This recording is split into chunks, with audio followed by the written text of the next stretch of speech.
You are watching Grace Television.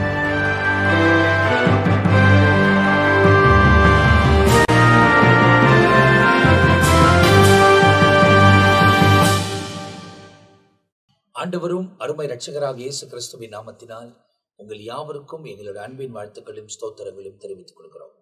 தேவனுடைய பெரிதான கிருபையால் சுவிசேஷம் என்ற இன்னொரு பகுதியில் உங்களை சந்திப்பதிலே நாங்கள் மிகவும் மகிழ்ச்சி அடைகிறோம். தொடர்ந்து தேவனுடைய வார்த்தைகளை தியானிப்பதற்கு ஆண்டவர் தருகிற கிருபைக்காக நேரத்துக்காக நான் கர்த்தரை ஸ்தோத்திரிக்கிறேன். அதுவும் தேவனோட ஊழியர்களோட, தேவனுடைய திருசபையை நடத்தக்கூடிய தேவனுடைய ஊழியர்களோடு கூட இணைந்து இந்த சுவிசேஷத்தை தியானிப்பது மிகவும் ஆசீர்வாதமாக இருக்கிறது. ஒவ்வொருவருக்கும் வரக்கூடிய கருத்துக்களையும் வெளிப்பாடுகளையும் பரிசுத்த ஆவியான் மூலமாய் பெறுகிற அந்த வெளிப்பாடுகளை நம்மோடு கூட பகிர்ந்து கொள்ளும் போது இன்னும் அநேக காரியத்தை ஆழமாய் கற்றுக்கொள்வதற்கு தேவன் நமக்கு உதவி செய்கிறார். கடந்த எபிசோடை நீங்கள் பார்ப்பீர்களால் மார்க் எழுதின சுவிசேஷத்தின் அதோடைய இன்ட்ரடக்ஷன் காரியங்களையும் அவருடைய பயோகிராஃபியும் நமக்கு பேசப்பட்டிருக்கிறது. இப்போது மார்க் எழுதின சுவிசேஷம் 1ஆம் அதிகாரத்திலிருந்து நாம் ஆரம்பிக்க போகிறோம். முழுமையாய் மத்தேயு எழுதின சுவிசேஷம் 28 அதிகாரங்களும் கடைசி வசனம் வரை எல்லாவற்றையும் தியானித்து பகுதி பகுதியாக உங்களுக்காக பதிவிடப்பட்டிருக்கிறது. இதை பார்க்கக்கூடியவர்கள் அதையும் நீங்கள் பார்ப்பீர்கள் என்றால் இன்னும் வசனத்தை புரிந்து கொள்வதற்கு தேவன் உங்களுக்கும் உதவி செய்வதற்கு அவர் வல்லவராக இருக்கிறார். எனவே இந்த நேரத்தில் இந்த மார்க் எழுதின சுவிசேஷத்தை 1ஆம் அதிகாரத்தை 1ஆம் வசனத்திலிருந்து 8ஆம் வசனம் வரை முதலாவது நம் மத்தியில ரெவரண்ட் ஜான் பீட்டராய் அவர்கள் பகிர்ந்து கொள்ள போகிறார்கள். நம்ம நேரடியாக நிகழ்ச்சிக்குள்ள கடந்து கொள்ள போகிறோம். மார்க்கு சுவிசேஷம் 1 அதிகாரத்தின் 1 வசனம். தேவனுடைய குமாரனாகிய இயேசு கிறிஸ்துவினுடைய சுவிசேஷத்தின் ஆரம்பம். இந்த மத்தேயு, மார்க்கு, லூக்கா, யோவான், இந்த 4 புத்தகம் சுவிசேஷம் என்று நாம் அழைக்கிறோம். எதை குறித்த விசேஷம்? சுவிசேஷம் என்றால் நற்செய்தி. யாரை குறித்து பார்க்கிறோம்? தேவகுமாரனாகிய இயேசு கிறிஸ்துவை பற்றி. இயேசு கிறிஸ்துவுக்கு 2 காரியம் சொல்லப்பட்டிருக்கிறது. அவர் மனுஷகுமாரன் என்றும் தேவகுமாரன் என்றும் அழைக்கப்படுகிறார். இந்த பூமியில் அவர் பரலோகத்தில் இருக்கும்போது தேவனாக இருந்தவர். பூமிக்கு அவர் வந்ததினால் அந்த குமாரன் என்ற ஸ்தானம், அந்த ஸ்தானம் அவருக்கு கொடுக்கப்பட்டது. அப்போ அதனுடைய ஆரம்பத்தை இந்த சுவிசேஷத்தில் பார்க்கிறோம். 2ஆம் வசனம். இதோ நான் என் தூதனை உமக்கு முன்பாக அனுப்புகிறேன், அவன் உனக்கு முன்னே போய் உமக்கு வழியை ஆயத்தம் பண்ணுவான் என்றும். அப்ப இந்த 2வது வசனத்தில், முதல் வசனத்துல இயேசு கிறிஸ்துவை குறித்து ஆரம்பித்து 2வது வசனத்தில் யோவான் ஸ்நானன் அவரை குறித்து சொல்லப்படுகிற வார்த்தை. மல்கியா 3ஆம் அதிகாரம் 1ஆம் வசனத்துல சொல்லப்பட்ட அந்த வார்த்தையை தான் இங்கே இந்த 2ஆம் வசனம் மார்க் 1:2 குறிப்பிடுகிறது. நான் என் தூதனை உமக்கு முன்பாக அனுப்புகிறேன். அப்ப ஆண்டவர் இயேசு இன்னும் இந்த பூமிக்கு வருவதற்கு முன்கூட்டியே இந்த யோவான் ஸ்நானகன் அனுப்பப்பட்டு இவர் ஊழியத்தை செய்ய வேண்டும் என்கிற காரியம் குறிக்கப்படுகிறது. ஆண்டவர் இயேசு இந்த ஊழியத்தை செய்வதற்கு இவர் வழியை ஆயத்தம் பண்ணுவார். வேத வசனத்தில் சொல்லப்பட்டபடியே இவைகள் நிறைவேறி கொண்டிருக்கிறது. 3ஆம் வசனம் பாருங்கள். கர்த்தருக்கு வழியை ஆயத்தப்படுத்துங்கள், அவருக்கு பாதைகளை செவை பண்ணுங்கள் என்று வனாந்தரத்தில் கூப்பிடுகிறவனுடைய சத்தம் உண்டாகும் என்றும் தீர்க்க தரிசன ஆகமங்களில் எழுதியிருக்கிற பிரகாரம். இப்ப இது எந்த தீர்க்க தரிசன புஸ்தகம் எங்கே சொல்லப்பட்டிருக்கிறது? ஏசாயா 40ஆம் அதிகாரம் முழுமையா படித்து வரும்போது தெரியும்.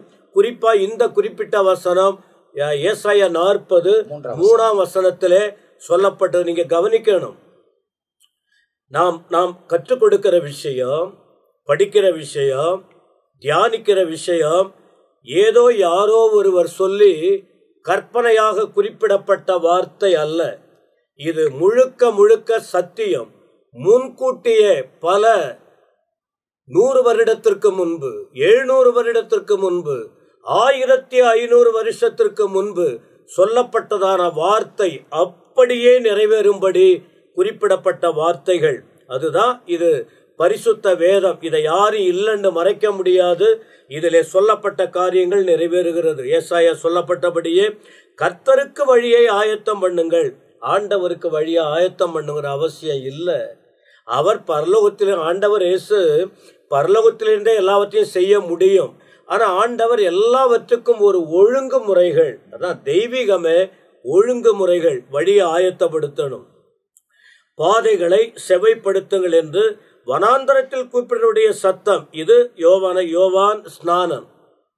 ஆண்டவர் இயேசுவுக்கு முன்னோடியாய் வந்ததான அந்த தீர்க்கதரிசிதான் அவரை பற்றி சொல்லப்பட்டிருக்கிறது. 4ஆம் வசனம் பேரு குறிப்பிடுறாங்க. முதல் வசனத்துல தேவகுமாரனாகிய இயேசு கிறிஸ்துவின் ஆரம்பம், சுவிசேஷ ஆரம்பம். 2 வசனத்துல பெயர் சொல்லவில்லை. கர்த்தருக்கு, அதாவது ஆண்டவர் இயேசுவுக்கு, இயேசு கிறிஸ்துவுக்கு அவர் இந்த பூமியிலே வந்து ஊழியம் செய்வதற்குரிய விஷயங்கள், அந்த ஆயத்தங்கள் சொல்லப்பட்டிருக்கிறது. இப்படி வந்து ஆயத்தப்படுத்தும்படி வந்தவர் பெயர் இப்பொழுது குறிப்பிடப்படுகிறது. 4ஆம் வசனத்தில் யோவான் வனாந்தரத்தில் ஞானஸ்நானம் கொடுத்து பாவம் மன்னிப்புக்கென்று மனந்திரும்புதலுக்கேற்ற ஞானஸ்நானத்தை குறித்து பிரசங்கம் பண்ணி கொண்டிருந்தான். அப்ப யோவான் ஸ்நானகன் என்ன பண்ணியிருக்காரு? பேரு யோவான், ஆனா அவருக்கு பின்னாடி என்ன வர? ஸ்நானன். அப்ப இவர் ஞானஸ்நானம் கொடுக்கும்படி வந்தவர். சுவிசேஷத்தை சொல்வதற்கு முன்ன இயேசு கிறிஸ்துவுக்கு வழியை ஆயத்தப்படுத்துவது மட்டுமல்ல, இவர் வந்ததே ஆண்டவருக்கு முன்னாடி ஞானஸ்நானம் கொடுக்கணும். என்ன ஞானஸ்நானமா? பாவ மன்னிப்புக்கென்று மனந்திரும்புதலுக்கேற்ற ஞானஸ்நானம். இப்ப ஜனங்கள்லாம் பாவத்திலே, ஆண்டவர் இயேசு வருவதற்கு முன்பு இருந்த ஜனங்களின் மனநிலை வேற, அதன் பிறகு இருக்கிற நிலை வேற. அப்ப நியாயப்பிரமாணத்தை கை கொண்டிருக்கிற மக்கள் பிரமாணத்தை கை கொண்டாங்க, ஆனா சரியா அதை பின்பற்றி வாழல. அவர்களுக்கு என்ன தேவைப்பட்டது? மனந்திரும்புதல் தேவைப்பட்டது. அதனால மனந்திரும்புதலுக்கென்று ஞானஸ்நானத்தை குறித்து முதல்ல அவர் பிரசங்கம் பண்ணினார். பிரசங்கம் பண்ணினது மட்டுமல்ல, ஞானஸ்நானம் கொடுத்தார். 5ஆம் வசனம், அப்பொழுது யூதேயா தேசத்தார் அனைவரும் எருசலேம் நகரத்தார் யாவரும் அவனிடத்திற்கு போய் தங்கள் பாவங்களை அறிக்கையிட்டு யோர்தான் நதியில் அவனால் ஞானஸ்நானம் பெற்றார்கள். இப்ப 5ஆம் வசனத்துல சொல்லப்பட்டது ஒரு தேசம் முழுவதும். அப்போ ஒரு மனுஷன் பிரசங்கம் பண்றார், அவர் வந்த நோக்கத்துல கரெக்டா இருக்கிறார். வந்து பிரசங்கம் பண்ண ஆரம்பித்த உடனே இதான் அந்த முதல் புதிய ஏற்பாட்டுல முதல் ஊழியத்தை தொடங்கி நடத்துற எவர் வல்லமையா இருந்திருக்கு பாருங்க. தேசமே வந்திருக்கு. எருசலேம் நகரத்தார் எல்லாரும் அவர்கிட்ட வந்து என்ன செஞ்சாங்க? பாவங்களை அறிக்கையிட்டு யோர்தான் நதியில் ஞானஸ்நானம் பெற்றார்கள். இப்ப ஞானஸ்நானம் பெறுதல் என்பது ஏதோ வந்து எடுப்பதல்ல, தன் பாவங்களை அறிக்கையிட்டு ஞானஸ்நானம் எடுக்கணும். ஞானஸ்நானம் எப்படி? தண்ணீர் தெளித்து அல்ல, தண்ணீரை ஊற்றி அல்ல, மூழ்கி கொடுக்கணும். அப்போ யோர்தான் நதியில ஞானஸ்நானம் கொடுத்திருக்காங்க. இது தர்க்கங்கள் இருக்கு, முன்பு நாம் அதிகமாய் பேசி இருக்கிறோம். 7ஆம் வசனம். அப்ப இந்த 6ஆம் வசனத்துல யோவானை குறித்த காரியம், அவர் போடுற டிரெஸ், அவர் சாப்பாடு எப்படிப்பட்டவராய் இருந்தார் என்கிற விஷயத்தை 6ஆம் வசனத்துல பார்க்கிறோம். 7ஆம் வசனத்துல ஒரு காரியம் சொல்றாரு. நான் பிரசங்கம் பண்ணின, வந்த நோக்கத்தை நிறைவேற்றின, பாவம் மன்னிப்புக்கென்று மனம் திரும்புதலுக்கேற்ற ஞானஸ்நானத்தை குறித்து சொன்ன, ஞானஸ்நானத்தை கொடுத்தேன். ஆனா ஒண்ணு, இது என் ஊழியம், ஆரம்ப ஊழியம். எனக்கு பின்னால ஒருவர் வரப்போகிறார். அவர் என்னை போல் அல்ல, அவர் வல்லமையுள்ளவர். எனக்கு பின்னால வருவாரு. அவரை தொட்டு பார்க்க கூட எனக்கு தகுதி இல்லை. அப்படிப்பட்ட வல்லமையுள்ள தேவன். அவர் யார் தெரியுமா? அவரே கர்த்தராகிய இயேசு கிறிஸ்து. நான் உங்களுக்கு தண்ணீர்ல ஞானஸ்நானம் கொடுத்தேன், அவர் வருவார், பரிசுத்த ஆவியினாலே ஞானஸ்நானம் கொடுப்பார். இருவிதமான ஞானஸ்நானம், ஒன்று தண்ணீரில் கொடுப்பது, இன்னும் ஆவியினாலே கொடுப்பது. யோவான் கொடுக்கும் போது ஆவியானவரின் அந்த அனுபவம் அல்ல அந்த ஞானஸ்நானம். ஆண்டவர் இயேசு கிறிஸ்து கொடுப்பது ஏன் இவர் மேல ஆவியானவர் இருந்தார் என்பதாக வேத வாக்கியங்கள் கொடுக்கிறது. எனவே ஒரு ஊழியம் செய்வதற்கு ஒரு முன்னாடி வந்து அறிவிக்கணும், ஆண்டவர் இயேசுவுக்கு வழியை ஆயத்தப்படுத்தணும். அந்த காரியத்தை எந்த நோக்கத்துக்காக யோவான் அனுப்பப்பட்டாரோ அதில் அவர் கவனமாய் இருந்து வெற்றிகரமா அவர் ஊழியத்தை நிறைவேற்றியதை இந்த வேத பகுதியில் நாம் பார்க்க முடியும். இந்த இடத்துல மார்க் எழுதின சுவிசேஷத்தை நீங்கள் பார்க்கும்போது, மத்தேயு எழுதும்போது அவர் வம்ச வரலாறிலிருந்து தொடங்கி இருந்தாலும் இவர் யோவான் ஸ்தானன் இருந்து தொடங்குகிறார். 2 தீர்க்க தரிசன வார்த்தைகளுக்கு உரைக்கப்பட்டிருக்கிறது. ஒன்று மல்கியா தீர்க்க தரிசன புத்தகத்திலிருந்தும் ஏசாயா தீர்க்க தரிசன புத்தகத்தின் நிறைவேறுதல் முதல் கொண்டு மார்க் தன் சுவிசேஷத்துல அவர் எழுதுகிறதை நாம் பார்க்கிறோம். அதுல முதல் பகுதியில யோவான் ஸ்தானனை குறித்தும் அவர் எப்படி ஞானஸ்தானம் கொடுத்தார் என்பதையும் வரப்போகிற இயேசுவை குறித்து அவர் அநேக காரியங்களை சொன்னதும் அந்த இடத்துல சொல்லப்பட்டிருக்கிறது. அதை தொடர்ச்சி 9ஆம் வசனத்திலிருந்து 15ஆம் வசனம் வரை நீங்கள் பார்ப்பீர்கள். 3 விதமான சம்பவங்கள் சொல்லப்படுகிறது. இந்த காரியங்களின் மத்தியில் ரெவரண்ட் ஜெயக்குமார் அவர்கள் பகிர்ந்து கொள்வார்கள். கர்த்தருடைய நாமம் மகிமைப்படுவதாக. மார்க்கின் புத்தகம் 1ஆம் அதிகாரம் 9 - 15 வரை நாம் வாசித்து நாம் தியானிக்கும் பொழுது ஒரு சில காரியங்கள் அனுதினமும் கிறிஸ்து இயேசுவை இரட்சகராக ஏற்றுக்கொண்டிருக்கிற நாம் கற்றுக்கொள்ள வேண்டியதான ஒரு காரியம். 1 - 8 வரை நாம் வாசித்து தியானித்து அன்பான போதகராய் அவர்கள் அதை தியானித்த பொழுது இங்கு பார்க்கிறோம், ஞானஸ்தானத்தை குறித்து யோவான் ஸ்தானகன் மூலமாக ஒரு கூட்டத்தார் பாவ அறிக்கை செய்து அவன் மூலமாக ஞானஸ்தானத்தை பெற்றார்கள் என்று சொல்லி அங்கு 5ஆம் அதிகாரத்திலே 5ஆம் வசனத்திலே பார்க்கிறோம். 1ஆம் அதிகாரம் 5ஆம் வசனத்திலே திரளான ஜனங்கள் பாவ அறிக்கை செய்து யோவான் ஸ்தானகன் மூலமாக ஞானஸ்தானம் பெற்றார்கள். அதே யோவான் ஸ்தானகன் 8ஆம் வசனத்தை சொல்லும் பொழுது ஆண்டவராகிய இயேசு கிறிஸ்து குறித்து சொல்லும் பொழுது, நான் ஜலத்தினால் உங்களுக்கு ஞானஸ்தானத்தை கொடுத்தேன், அவரோ பரிசுத்த ஆவியினால் உங்களுக்கு ஞானஸ்தானத்தை கொடுப்பார் என்று பிரசங்கித்தார். அப்போ இந்த பூமியில நமக்கு பரிசுத்த ஆவியினால ஞானஸ்தானத்தை கொடுக்கிறவர் நாம் ஆராதிக்கிற ஆண்டவராகிய இயேசு கிறிஸ்து என்று சொல்லி தெளிவாக யோவான் ஸ்தானகன் இயேசுவை குறித்து சொல்லும் பொழுது, இதோ உலகத்தின் பாவத்தை சுமந்து தீர்க்கிற தேவாட்டுக்குட்டின்னு சொல்றாரு. ஆனா 8ஆம் வசனத்தை பார்க்கும் பொழுது, நானோ உங்களுக்கு ஜலத்தினால் ஞானஸ்தானத்தை கொடுத்தேன், அவரோ இயேசு கிறிஸ்துவோ உங்களுக்கு பரிசுத்த ஆவியினாலே ஞானஸ்தானத்தை கொடுப்பார் என்று பிரசங்கித்தார். இதிலிருந்து நாம் தெரிந்து கொள்ள வேண்டியது, ஞானஸ்தானத்தை எடுக்கிற தேவ பிள்ளைகளாக நாம் ஆண்டவராகிய இயேசு கிறிஸ்துவின் கொடுக்கிற பரிசுத்த ஆவியினுடைய அந்த அபிஷேகத்தை, அந்த ஞானஸ்தானத்தை கட்டாயம் பெறணும். ஏன்னா இந்த காலகட்டத்திலே ஆவியானவரை உணராமல் அறியாமல் இருக்கிற ஒரு கூட்டத்தார் தேவ பிள்ளைகள் உண்டு. ஆனால் யோவான் ஸ்தானகன் இயேசு கிறிஸ்துவை குறித்து பிரசங்கிக்கும் பொழுது, நான் ஞானஸ்தானத்தை கொடுக்கிற ஜலத்தினால், ஆனால் அவர்னா யாரு? ஆண்டவராகிய இயேசு. அவரோ உங்களுக்கு பரிசுத்த ஆவியினாலே ஞானஸ்தானத்தை கொடுப்பார் என்று பிரசங்கித்தான் என்று சொன்னா, அநேகர் இதை இந்த பரிசுத்த ஆவியானுடைய ஞானஸ்தானத்தை பெறணும்.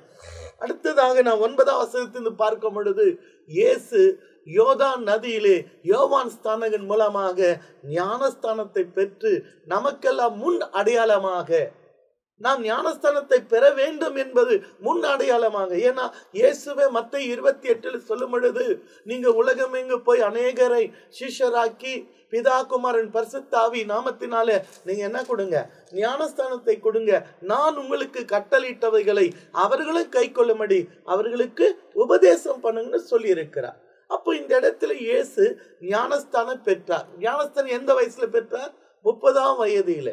அப்போ 30ஆம் வயதிலே ஞானஸ்தானத்தை பெற்றார் என்றால், இன்னைக்கு திருசபை குழந்தையில கொடுக்கறாங்க, அல்லது 14 வயதுல கொடுக்கறாங்க, சில இடத்துல 21 வயதுல கொடுக்கறாங்க.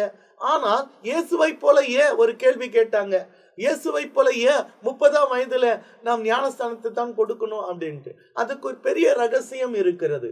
வேதத்தை பார்த்தாக்கா, ஒரு லேவி ஊழியத்தை செய்வதற்கு ஒரு யூதனுக்கு வயது 24 இருக்கணும். ஒரு பிரதான ஆசாரிய ஊழியத்தை அவங்க செய்யணும்னு சொன்னாக்கா அவங்களுக்கு வயது 30 வயது இருக்கணும். அப்ப இயேசு ஞானஸ்தானத்தை பெற்ற பொழுது 30 வயது. 30 வயதிலே ஞானஸ்தானத்தை பெற்று அவர் பிரதான ஆசாரிய ஊழியத்தை செய்தார். பிரதான ஆசாரிய ஊழியத்தை செய்தார். அப்ப அதனால தான் இயேசு 30ஆம் வயதிலே யூதருடைய முறையின்படி பிரதான ஆசாரியனுடைய வயது 30 இருந்தா தான் அந்த ஊழியத்தை செய்யணும். அப்ப இயேசு கிறிஸ்து 30ஆம் வயதிலே ஞானஸ்தானத்தை பெற்ற பிறகு அவர் அந்த நொடியிலிருந்து பிரதான ஆசாரிய ஊழியத்தை செய்ய தொடங்கினார். அதனால்தான் அவர் 30ஆம் வயதுல ஞானஸ்தானத்தை பெற்றார். 12 வயது என்பது இயேசு 12ஆம் வயதிலே தேவாலயத்துக்கு போனார். யூதருடைய முறையின்படி 12 வயதிலே தேவாலயத்துக்கு சென்று சிறு பருவத்தை விட்டு நான் வாலிப பருவத்துக்கு வந்து விட்டேன் என்பதற்கு அடையாளமாக அவங்க தேவாலயத்துக்கு கொண்டு போகணும். இப்படி வயது அடிப்படையிலே யூதருடைய முறை இருக்கிறது. ஆனால் இயேசு கிறிஸ்து ஞானஸ்தானத்தை பெற்றார். இயேசு ஞானஸ்தானத்தை பெற்றார். என்ன ஞானஸ்தானம்? அப்ப ஸ்தானம்னா என்ன? மொழி எடுப்பதுதான் ஞான ஸ்தானம். அப்போ இயேசு கிறிஸ்து நமக்கு முன் அடையாளமா இருக்கிறார். அதனால இயேசுவை விசுவாசிக்கிறவங்க கட்டாயம் ஞானஸ்தானத்தை பெறணும். அப்போ அடுத்த வசனம் அதிலே பார்க்கிறோம். அவர் ஜனத்தில் இந்த இடத்துல 9 11ஆம் வசனம் வரைக்கும் வாசித்து பார்த்தால் இங்கு திருத்துவமுள்ள தேவன் இங்கு வெளிப்படுகிறதை பார்க்க முடிகிறது. இயேசு ஜலத்திலிருந்து கரையேறின உடனே இப்ப யாரு இருக்கிறாங்க? ஆண்டவராகிய இயேசு இருக்கிறாரு. வானம் திறக்கப்பட்டது. ஆவியானவர் புறாவை போல் தம்மேல் இறங்குகிறதை கண்டார். யார் பார்த்தது? ஆண்டவராகிய இயேசு தம்மேல் பரிசுத்த ஆவியாகிய தேவன் புறாவை போல் இறங்குகிறதை அவர் கண்டார். 11ஆம் வசனம் சொல்லுது, அன்றையும் நீ என்னுடைய நேசகுமாரன் உம்மில் பிரியமா இருக்கேன் என்று வானத்தில் இருந்து ஒரு சத்தம் உண்டாயிற்று. இந்த இடத்துல தேவன் ஒருவர் தான். ஆனா 3 ஆள் தத்துவமுள்ள தேவனாக நம்மிடத்தில் வாசமாய் இருக்கிறார் என்பதற்கு நமக்கு ஆணித்தரமான ஒரு பகுதி என்று சொன்னால் ஆண்டவராகிய இயேசு கிறிஸ்து ஞானஸ்தானத்தை பெறுகிற வேளையிலே இங்க திரியேக தேவன் செயல்பட்டதை பார்க்கிறோம். திரியேக தேவனாய் இருக்கிற ஒருவராய் இருக்கிற இயேசு யோர்தான் நதியிலே யோவான் ஸ்தானம் மூலமாய் ஞானஸ்தானத்தை பெற்று கரையேறுகிறார். வானம் திறக்கப்பட்டது. பரிசுத்த ஆவியாகிய தேவன் புறாவை போல் அவர் மேல் இறங்குகிறதை அவரே இயேசுவை கண்டார். அப்போது வானத்தின் ஒரு சத்தம் உண்டாகிறது, இதோ என்னுடைய நேசகுமாரன், இவரில் நான் பிரியமாய் இருக்கிறேன் என்று வானத்தில் ஒரு சத்தம் உண்டாயிற்று. அப்ப இந்த இடத்துல திரியேக தேவன் செயல்பாட்டை பார்க்க முடிகிறது. ஒன்று, கட்டாயம் நாம் ஞானஸ்தானத்தை பெறணும். இரண்டாவதாக நாம் ஆராதிக்கிற தேவன் ஒருவர் தான். ஆனா திருவேக தேவனாக இருந்து நம்மத்தில் அசைவாடுகிறார் என்பதை நமக்கு ஆணித்தரமா சொல்லப்பட்ட ஒரு பகுதி. அடுத்த பகுதி பார்க்க 12-11 பார்க்கும் பொழுது இயேசு சோதிக்கப்படுதல். சோதனைக்காரனாக பிசாசாகப்பட்டவன் அவரை சோதித்தான் என்று சொல்லி பார்க்கிறோம். அதே நேரத்தில் உடனே ஆவியானவர் அவரை வனாந்தரத்துக்கு கொண்டு போகும்படி ஏவினார். அவர் வனாந்தரத்தில் 40 நாள் இருந்து சாத்தானால் சோதிக்கப்பட்டு அங்கே காட்டு நடுவிலே சஞ்சரித்துக் கொண்டிருந்தார். தேவ தூதர்கள் அவருக்கு ஊழியம் செய்தார்கள். அப்போ இங்கு பிசாசாகப்பட்டவன் இயேசுவை சோதித்தான் என்று சொல்லி பார்க்கிறோம். அப்போ ஆண்டவர் நமக்கு தெளிவா சோதனைக்காரனாக பிசாசாகப்பட்டவன் கர்ஜிக்கிற சிங்கம் போல எவனை விழுங்கலாமோ என்று வகை தேடி சுற்றி திரிந்து கொண்டு, அப்படி என்றால் தேவ பிள்ளைகள் என்று முத்தரிக்கப்பட்ட பிறகு நமக்கு சத்துருனால சோதனைகள் வரும். ஆனா ஆண்டவர் சொன்ன நீங்க பயப்படாது இருங்க, நான் உலகத்தை ஜெயித்த. உலகத்தில் உங்களுக்கு உபத்திரங்கள் உண்டு, ஆனாலும் நீங்கள் திடன் கொள்ளுங்கள், நான் உலகத்தை ஜெயித்தேன் என்று சொல்லுகிறார். அப்படி என்றால் சோதனைக்கான பிசாசு வருவான்.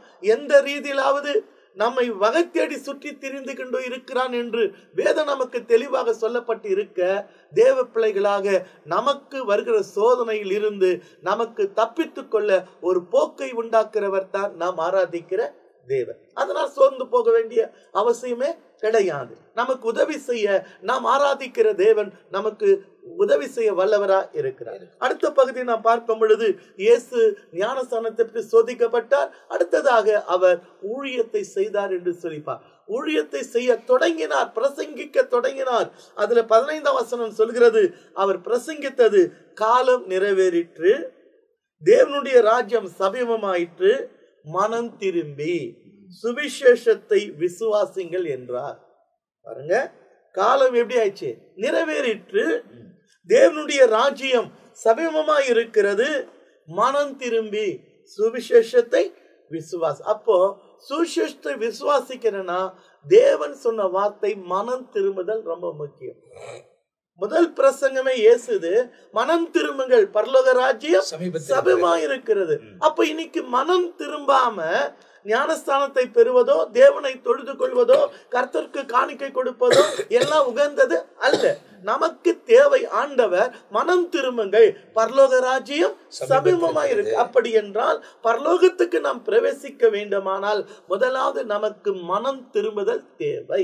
அதைத்தான் இயேசு தன் முதல் பிரசங்கத்திலே பிரசங்கித்தார். அதைத்தான் மார்க்கின் புத்தகத்தில் கூட காலம் நிறைவேறிட்டு தேவனுடைய ராஜ்யம் சமீபமாய் இருக்கிறது, மனம் திரும்பி சுவிசேஷத்தை எதை விசுவாசிக்கணுமா?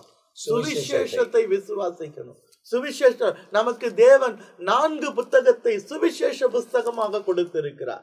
அவருடைய சுவிசேஷத்தை விசுவாசித்தாதான் உண்மையான கிறிஸ்துவ வாழ்க்கை நாம் வாழ முடியும். சுவிசேஷம் எதை சொல்கிறது? சுவிசேஷம் என்றாலே நற்செய்தி. நற்செய்தி என்றாலே ஆண்டவராகிய இயேசு. இயேசுவை விசுவாசிங்கள். அப்பா, இயேசுவை விசுவாசிங்கள், தேவனை விசுவாசிங்கள், ரட்சிப்பை விசுவாசிங்கள், மனம் திரும்ப வேண்டும், பரலோகத்தை விசுவாசிங்கள். எல்லாமே சுவிசேஷம் என்பது ஏதோ ஒரு குறிப்பிட்ட பகுதி அல்ல. தொடக்க முதல் முடிகிற வரைக்கும், நித்திய ராஜ்யத்தை போய் சேர்கிற வரைக்கும் நமக்கு சுவிசேஷ பிரசங்கம் அஸ்திபாரமாக இருக்கிறது. ஆமென். அப்ப இந்த இடத்துல 3 பகுதிகள் விளக்கப்பட்டிருக்கிறது.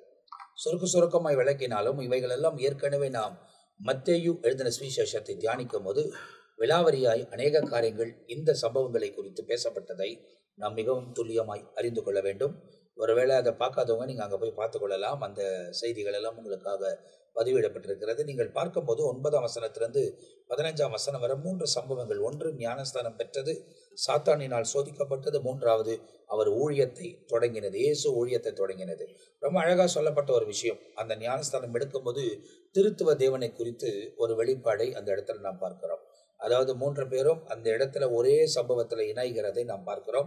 அந்த காரியங்கள் நமக்கு வெளிப்படுத்தப்பட்டிருக்கிறது. இப்போ அடுத்தது நீங்கள் பார்ப்பீர்களானால், அவர் ஊழியத்துக்கு வந்து ஆரம்பித்த உடனேயே சீஷர்களை அழைக்க ஆரம்பிக்கிறார். அந்த சம்பவம் 16ஆம் வசனத்திலிருந்து 20ஆம் வசனம் வரை நமக்கு சொல்லப்பட்டிருக்கிறது. அந்த காரியங்களை நம் மத்தியில் பிஷப் ரெவரண்ட் பெனியஸை அவர்கள் நமக்கு கொண்டு வரப்போகிறார்கள். மார்க் சுசேஷத்தை பொறுத்தவரையிலும், மார்க்கு தன்னுடைய சுசேஷத்தை எழுதும்போது இயேசுவின் ஊழியத்தின் ஆரம்பம் கலிலேயா, முடிவு எருசலேம். அப்போ கலிலேயாவில் ஆரம்பித்து அப்படியே வழியில் நடக்கிற சம்பவங்கள் எல்லாத்தையும் கொண்டு வந்து கடைசியில எருசலேம்ல அவர் முடிக்கிறார். அதுதான் அவருடைய காரியங்கள். 2வது, மார்க்கு தன் சுசேஷத்தை எழுதும்போது வேகமா நடக்கிற சம்பவத்தை வேகமா சொல்றார். அதனால்தான் நான் ஏற்கனவே ஒரு முறை பதிவு பண்ணியிருக்கேன்.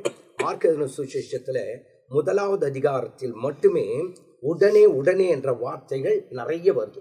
உடனே என்று சொல்லி சுருக்கமாய் வேகமாய் சொல்கிறேன். 12வது வசனம், அதன் பிறகு 18வது வசனம், 20வது வசனம், 21வது வசனம், இன்னுமாய் 26வது வசனம், 29வது வசனம், 30வது வசனம், 31வது வசனம், இவைகளில் எல்லாம் பார்த்தீங்கன்னா உடனே என்று சொல்லி.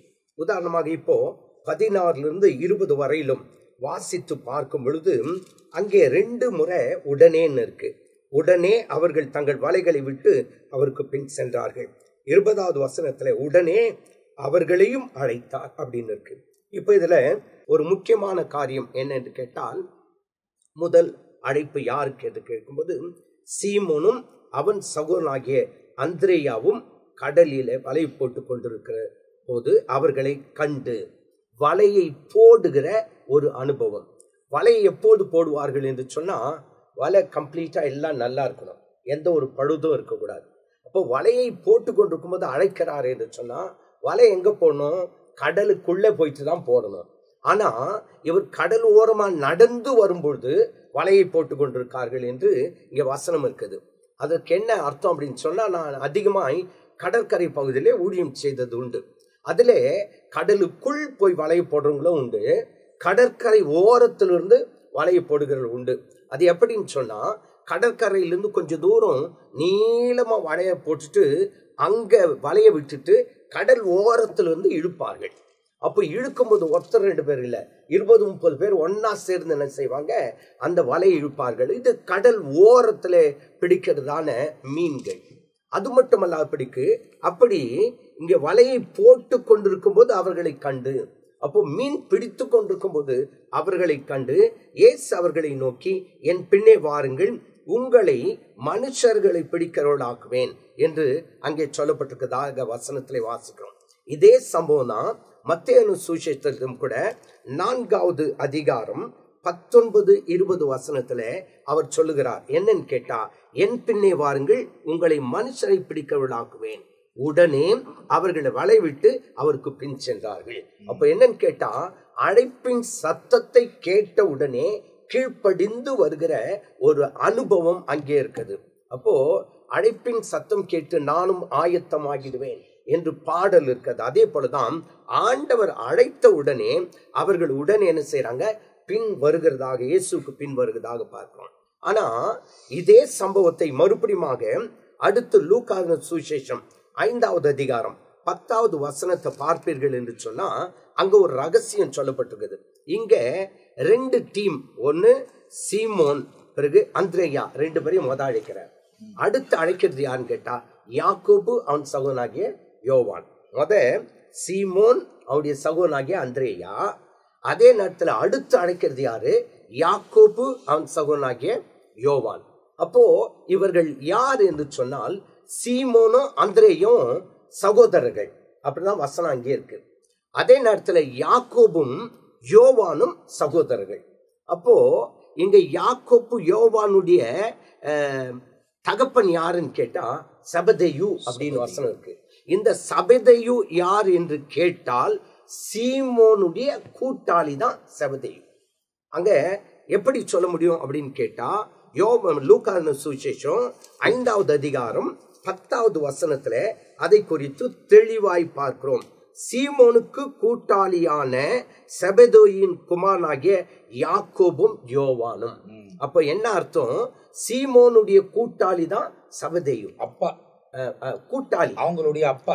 யாருடைய அப்பான்னு கேட்டா யாக்கோபு யோவானுடைய அப்பா கூட்டாளி. அப்போ இங்க பாத்தீங்கன்னா ஒரு பக்கம் கூட்டாளி இருக்காரு, இன்னொரு பக்கம் இன்னொரு கூட்டாளி இருக்காரு. அங்க இருக்கிற கூட்டாளியான்னு கேட்டா சீமோன், இங்க இருக்க கூட்டாளி செபதேயு. இந்த செபதேயுடைய குமாரன் தான் யாக்கோபும் யோவானும். அப்ப பாருங்க, இவர்கள் 2 பேரும் 2 பக்கம் இருக்காங்க. ஆனா அவங்க செய்துட்டு இருக்க வேலை வித்தியாசமான வேலை. அது என்னன்னு கேட்டா, ஒருத்தர் வலையை போட்டு மீன் பிடிக்கிறாங்க, ஆனா இன்னொருத்தர் வலையை பழுது பார்த்து கொண்டிருக்கார்கள் என்று மார்க்கு சுவிசேஷத்துல 1வது அதிகாரத்துல பார்க்கிறோம். இதுல ஒரு ஆவிக்குரிய ஒரு கருத்து அல்லது ஆவிக்குரிய காரியம் ஒண்ணு இருக்கு. ஒருத்தர் வலைய போடுறாங்க, இன்னொருத்தர் வலைய பழுது பார்க்கறாங்க. எப்போ வலைய பழுது பார்ப்பாங்கன்னு கேட்டா, நான் அடிக்கடி கடற்கரை பகுதியில போய் அந்த ஊழியங்களை செய்யும்போது பார்த்திருக்கிறேன். ஒருத்தர் மீன் பிடிச்சிட்டு வந்த பிறகு, மீன்கள் எல்லாம் எடுத்த பிறகு உடனே என்ன செய்வாங்க, உட்கார்ந்து வலைய பழுது பார்ப்பாங்க. ஏதாவது டேமேஜ் ஆயிருக்கா அப்படின்னு பழுது பார்த்து வலையை அலசிட்டு, பழுது இருக்கும் என்று சொன்னால் எல்லாவற்றையும் சரி செய்து விட்டு பிறகுதான் வீட்டுக்கு போவாங்க. ஏன்னு கேட்டா, அடுத்து என்ன செய்யணும், வலைய போடணும். வலைய போடுறதுக்கு முன்னாடி இவர்கள் வலையை ஆயத்தப்படுத்துகிறார்கள், பழுது பார்க்கிறார்கள். அப்படி என்றால் என்ன அர்த்தம், ஆயத்தம் பண்ணுகிற ஒரு சூழ்நிலையில யார் இருக்காங்க அப்படின்னு கேட்டா யாக்கோபும் யோவானும் இருக்கார்கள். அதே போலதான் ஊழியக்காரராகிய நாமும் கூட ஒரு மனிதரை பிரிக்க அல்லது சுவிசேஷ ஊழியத்திற்கு போகும்போது நம்முடைய வாழ்க்கையில ஒரு ஆயத்தம் இருக்க வேண்டும். தேவன் அதை தான் விரும்புறாரு. அந்த ஆயத்தம் இல்லாம எங்க போகக்கூடாது, ஊழியத்திற்கு போகக்கூடாது. அது மட்டுமல்ல, அப்படி என்ன ஆயத்தம், ஜெபத்தின் மூலமாய் ஆயத்தமாகணும். வேத வசனத்தை தியானித்து பிறகு ஆயத்தமாகி தான் போயிட்டு என்ன செய்யணும், வலைய போடணும். ஒரு மனுஷன் வலையை போட்டிருக்கும் போது, ஒரு மனுஷன் என்று சொன்னால் அங்கே சீமோனும் அந்திரேயாவும் வலையை போட்டு கொண்டிருக்கும் போது வாருங்கள் என்று அழைத்தவர். இப்போது அடுத்து பார்த்தீங்கன்னா யாக்கோபும் யோவானும் ஆயத்தப்படுத்தி கொண்டிருக்கும் போது அழைக்கிறார். அப்போ நம்முடைய வாழ்க்கையில் கூட ஆயத்தமாகணும். அது மட்டுமல்லாதபடிக்கு வசனம் தெளிவாய் சொல்லுகிறது, அழைத்த உடனே அவர்கள் என்ன செய்தாங்களாம், விட்டுட்டு வந்துட்டாங்க. அப்போ ஒரு முறை விட்டுட்டு வந்த ஒரு நபர் ஆண்டவர்கிட்ட ஒரு கேள்வி கேட்கிறார். மத்தேயு சுவிசேஷம் 19வது வசனத்தை தயவு செய்து வாசிக்கலாம். மத்தேயு சுவிசேஷம் 19வது அதிகாரம் 27 வாசிக்கும் போது அங்க எல்லாத்தையும் விட்டுட்டு வந்தாங்க. இப்போ விட்டுட்டு வந்த பேதுரு ஆண்டவர்கிட்ட கேட்கிறாரு, எல்லாத்தையும் விட்டுட்டு வந்துட்டுமே, எங்களுக்கு நீர் என்ன செய்ய போகிறீர்? வாசிக்கலாம். அப்பொழுது பேதுரு அவரை நோக்கி, இதோ நாங்கள் எல்லாவற்றையும் விட்டு உம்மை பின்பற்றினோமே, எங்களுக்கு என்ன கிடைக்கும் என்றார். அதற்கு இயேசு, மறுஜன்ம காலத்திலே மனுஷகுமாரன் தம்முடைய மகிமையுள்ள சிங்காசனத்தின் மேல் வீற்றிருக்கும் போது என்னை பின்பற்றின நீங்களும் இஸ்ரவேலின் 12 கோத்திரங்களையும் நியாயம் தீர்க்கிறவர்களாக 12 சிங்காசனங்களின் மேல் வீற்றிருப்பீர்கள் என்று மெய்யாகவே உங்களுக்கு சொல்லுகிறேன். என் நாமத்து நிமித்தம் வீட்டையாவது, சகோதரரையாவது, சகோதரியர்களையாவது, தகப்பனையாவது, தாயையாவது, மனைவியாவது, பிள்ளைகளையாவது, நிலங்களையாவது விட்டவன் எவனோ அவன் 100 அடைந்து நித்திய ஜீவனையும் சுதந்தரித்துக் கொள்ளுவான். விட்டுட்டு வந்தவங்களுக்கு என்ன இருக்கு? நித்திய ஜீவன் உண்டு என்று சொல்லி அங்கே சொல்லப்பட்டிருக்கிறது. அப்போ அவங்க எல்லாரும் விட்டுட்டு வந்துட்டாங்க. இப்ப அவர்களுக்கு என்ன கிடைக்கிறது? நித்திய ஜீவன்.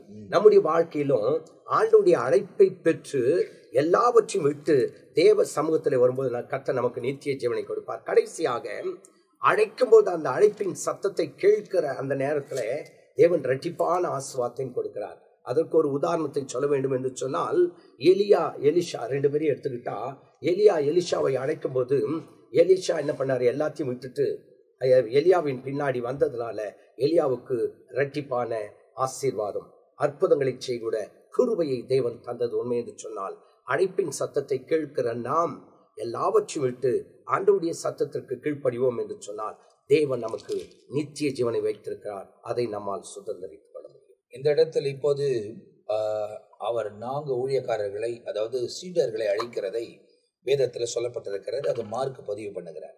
அடுத்தது நீங்கள் பார்ப்பீங்கன்னா 21ஆம் வசனத்திலிருந்து 28ஆம் வசனம் வரை ஒவ்வொரு சம்பவமாக நடக்கிறது. அதில் ஆண்டவர் முதலாவது அற்புதங்களை செய்ய ஆரம்பிக்கிற ஒவ்வொரு காரியத்தையும் மார்க் பதிவு பண்ணுகிறதை பார்க்கிறோம். 21லிருந்து 28ஆம் வசனம் வரை நம்ம மத்தியில் அவர் மெல்கிசேதேக் அவர்கள் பகிர்ந்து கொள்ள போகிறார்கள். பிரியமானவர்களே, தொடர்ச்சியாக நாம் மார்க்குவின் புஸ்தகம் 1ஆம் அதிகாரத்தை நாம் தியானித்து வருகிறோம். இங்கே நாம் பார்க்கும் பொழுது, பின்பு கப்பர்நகமுக்கு போனார். உடனே அவர் ஓய்வு நாளிலே ஜெப ஆலயத்தில் பிரவேசித்து போதகம் பண்ணினார் என்று நாம் பார்க்கிறோம். இயேசு கிறிஸ்து கப்பர்நகமுக்கு வந்தார். இந்த கப்பர்நகமு எங்கே இருக்கிறது என்று சொன்னால், நாசரத்தை விட்டு செபுலோன், நப்தலி என்னும் நாடுகளின் எல்லைகளில் இருக்கும் கடற்கரைக்கு அருகாமையில கப்பர்நகமிலே அவர் வந்து வாசம் பண்ணினார்.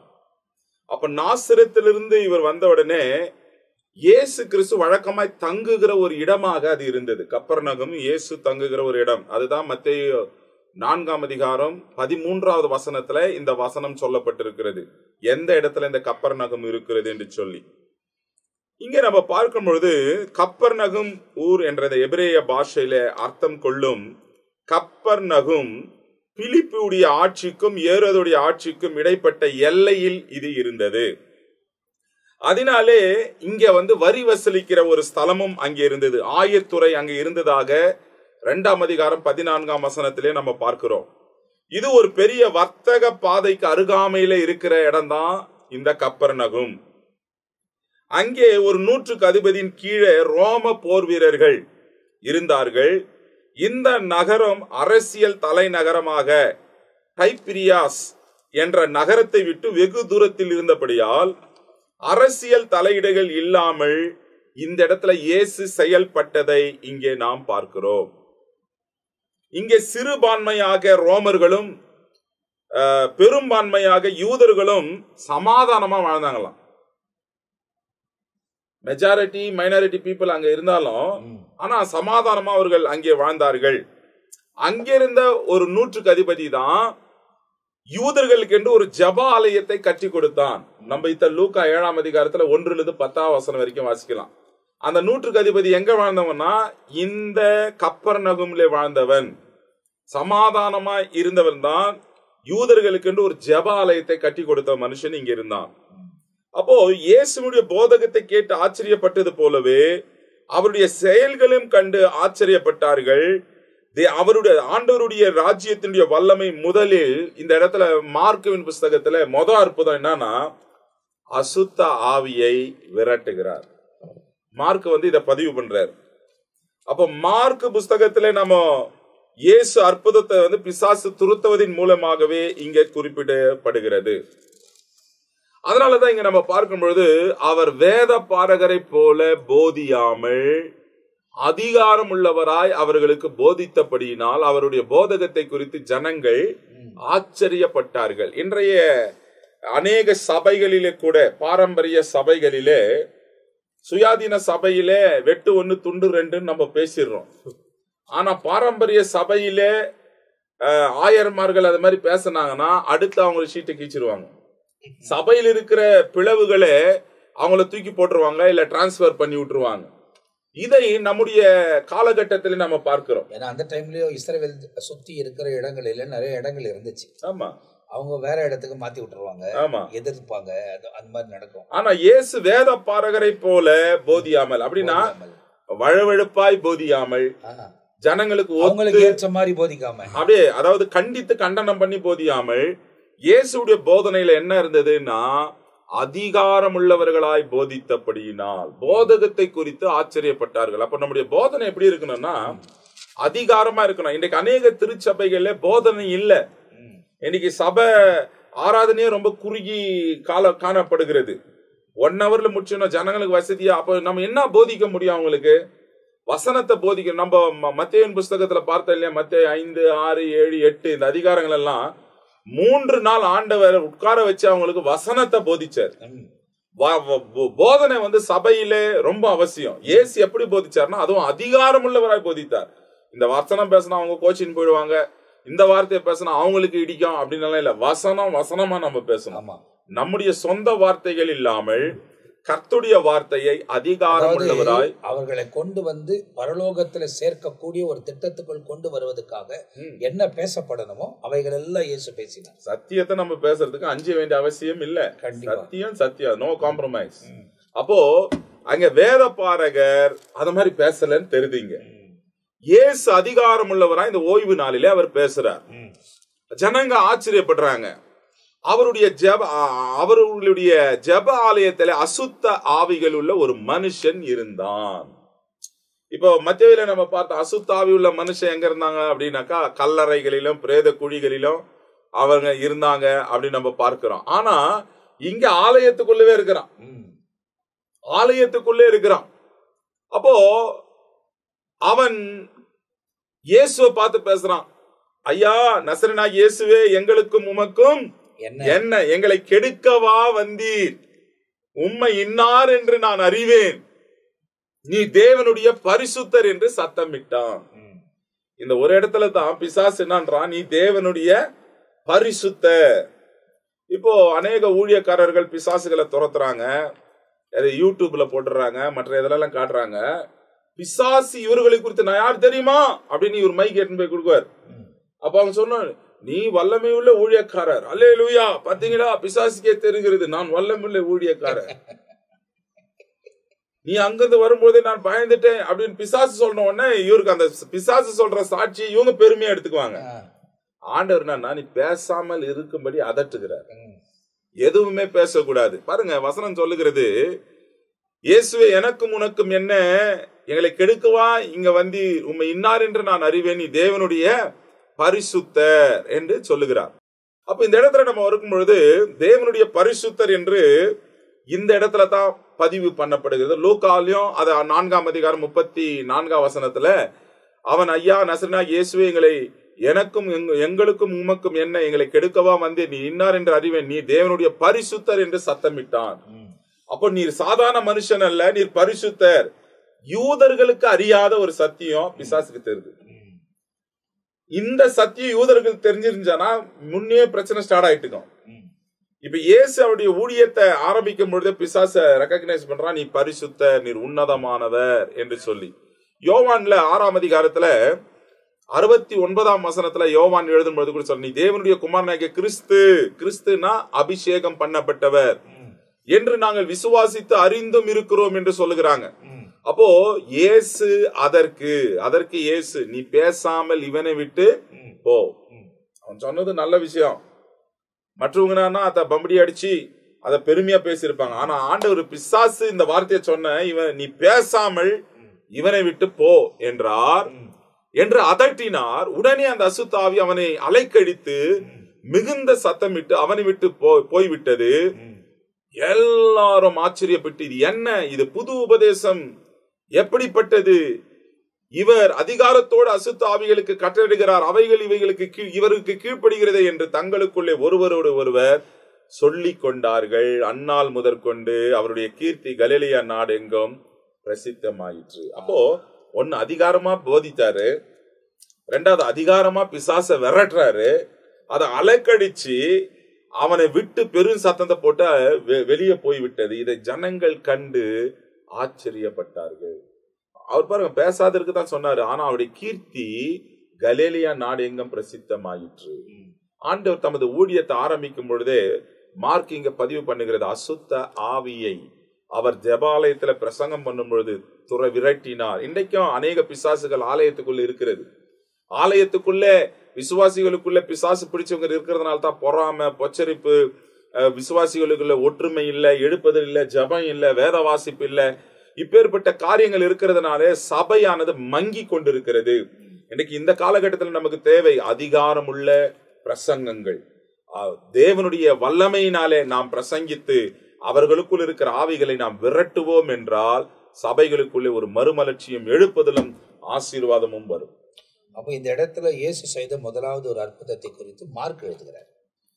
சரி, அவங்கவுங்க பார்த்ததை அவங்கவுங்க எழுதுகிறாங்க, அவங்கவுங்க கேள்விப்பட்டதை அவர்கள் எழுதுகிறார்கள். மார்க் இதை கேள்விப்பட்டு அதை ரொம்ப தெளிவாய் அவருடைய சுவிசேஷத்தில் பதிவு பண்ணுகிறதை பார்க்கிறோம். இந்த இடத்துல மார்க் ஆரம்பிக்கும் போது படிப்படியாய் யோவான் ஸ்தானனை கொண்டு வந்தவர், அதுக்கு தொடர்ந்து சாத்தான் சோதித்ததையும், ஆண்டவர் ஊழியத்தை ஆரம்பித்ததையும், அந்த ஊழியத்தை ஆரம்பிக்கும் போது சீஷர்களை அழைத்ததையும், அதுக்கு பிறகு அற்புதங்களை செய்ததையும், அதிகாரமாய் பிரசங்கித்தார் என்று கேள்விப்பட்டோம். அதே நேரத்தில் அசுத்தாவிலிருந்து ஒரு மனுஷனை விடுதலை ஆக்கும் போது இது ரெண்டும் சேர்ந்து ஒன்னா வெளிப்படும் போது அவருடைய கீர்த்தி பெருகிற்று என்பதாக வேதத்தில் எழுதப்பட்டிருக்கிறது. நாமும் பரிசுத்த ஆவியின் அந்த நிழலுக்குள்ள வாழ பழகுவோமானால் அதிகாரத்தோடு பிரசங்கிப்பது மாத்திரமல்ல, ஜனங்களை தெளிவான விடுதலைக்குள்ளாக நம்ம நடத்த முடியும் என்பதை நாம் தெளிவாய் அறிந்து கொள்ள வேண்டும். இந்த பகுதியில இவைகளெல்லாம் ரொம்ப அழகாய் துல்லியமாய் தானிக்கப்பட்டிருக்கிறது. அடுத்த பகுதிகளிலே இன்னும் ஆழமான நிறைய காரியங்கள் செய்ததை அந்த இடத்துல மார்க் பதிவிடுகிறார். அவைகளை நாம் கவனிக்க போகிறோம். எனவே இந்த நிகழ்ச்சியை பார்க்கிற நீங்கள் தொடர்ந்து பாருங்க, இதுக்கு முன்ன போடப்பட்டிருக்கிற பகுதிகளையும் பாருங்க. ஆண்டவர் உங்களோடு கூட நிச்சயமாக இடைப்படுவார். இந்த நேரத்தில் நேரத்தை ஒதுக்கி நம்ம மத்தியில் வந்திருக்கிற தேவனுடைய ஊழியக்காரர்களுக்காக நாங்கள் நன்றி சொல்கிறோம். அடுத்த பகுதியில் சந்திக்கிற வரை நாங்கள் எல்லாம் உங்ககிட்ட இருந்து விடைபெறுகிறோம். கர்த்தர் உங்களை ஆசீர்வதிப்பாராக. ஆமென்.